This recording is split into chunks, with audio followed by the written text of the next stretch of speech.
Zašto Rusi hladni prema Srbima?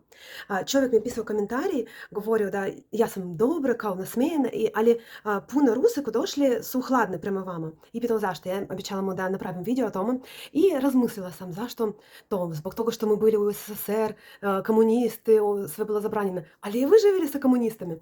Zbog imali rat. A vi недавно imali rat. Вы morali uopšte da budete hladni i ni nasmejene. Ali vi ste takvi, vi ste topli, a mi nismo. I ja mislim da mi nemamo opravdanja zašto mi takovi. Hladne smo, ovo naše kao fabrička podešavanje.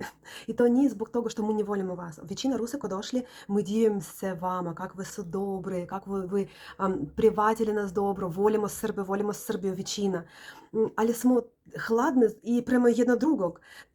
Kod vas ljudi mogu da napolju da pričaju jedno sa drugima i ako i ne znaš jednog drugog. Kod nas tako nema. Mi možemo da pričamo samo, na primjer, u vozu ako ideš sa nekim ceo dan, tad pričaš. A tako napolju ne. I to za nas nikad ne dešava se, većina ne dešava se.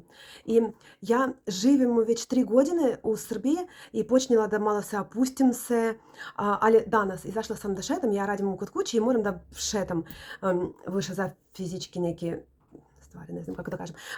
I čovjek, odrasli čovjek, ne znam, 60 godina i pitao da li kao znamo jedno drugog, ja govorim ne i poker face kao automatski.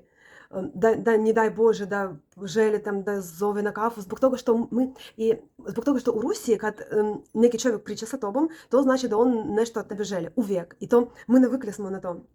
I stari ljudi mogu da budu baš bezobrazni. I ako ti baš nešto odgovoriš lepo i poslije ne znaš kako da zbrišeš se poslije toga.